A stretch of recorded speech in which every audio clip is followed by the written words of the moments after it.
Assalamualaikum warahmatullahi wabarakatuh. Saya Eliza Surya Putri, NIM 2405031110091 akan menjelaskan materi mata kuliah Manajemen Sumber Daya Manusia pada bab motivasi.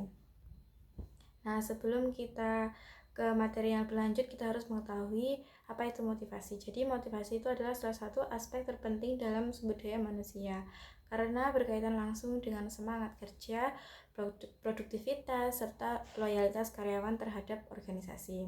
Secara sederhana, motivasi adalah dorongan internal maupun eksternal yang membuat seseorang bertindak untuk mencapai tujuan tertentu.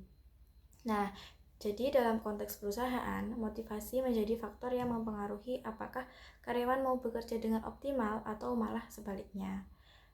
Lalu dalam MSDM, motivasi tidak hanya dipandang sebagai faktor psikologis, tapi juga sebagai strategi manajemen untuk mengarahkan energi, kreativitas, dan komitmen karyawan. Perusahaan perlu memahami bahwa setiap individu itu memiliki kebutuhan yang berbeda.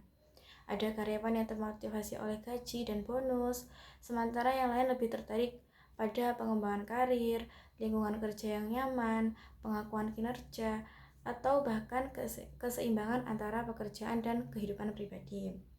Terdapat juga beberapa teori motivasi yang terkenal dan sering dijadikan dalam dasar MSDM.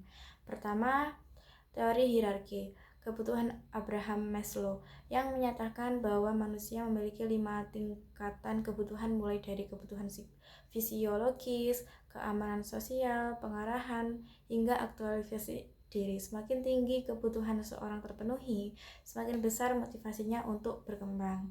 Kedua, teori 2 faktor Expert yang menjelaskan bahwa kepuasan kerja dipengaruhi oleh faktor motivasi seperti prestasi, penghargaan, dan tanggung jawab.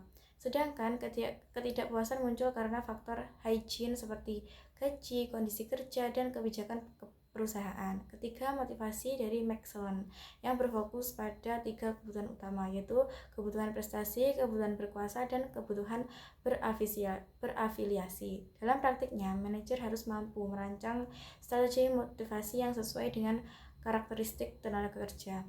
Bentuk motivasi dapat berupa insentif finansial seperti gaji, bonus, dan tunjangan, maupun motivasi non-finansial seperti kesempatan promosi, pelatihan, penghargaan, komunikasi yang baik, dan pemberian kepercayaan. Ketika motivasi karyawan tinggi, produktivitas meningkat, kualitas kerja membaik, kreativitas bertambah, dan seperti itu. Sebaliknya, kurangnya motivasi dapat menimbulkan berbagai masalah seperti rendahnya semangat kerja, absensi meningkat, konflik internal, hingga turunnya kinerja perusahaan secara keseluruhan.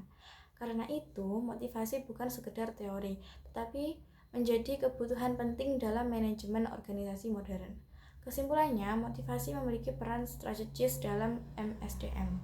Melalui penerapan teori dan strategi motivasi yang tepat, perusahaan dapat menciptakan lingkungan kerja yang positif, mendorong karyawan untuk bekerja lebih efektif, serta mencapai tujuan organisasi secara optimal.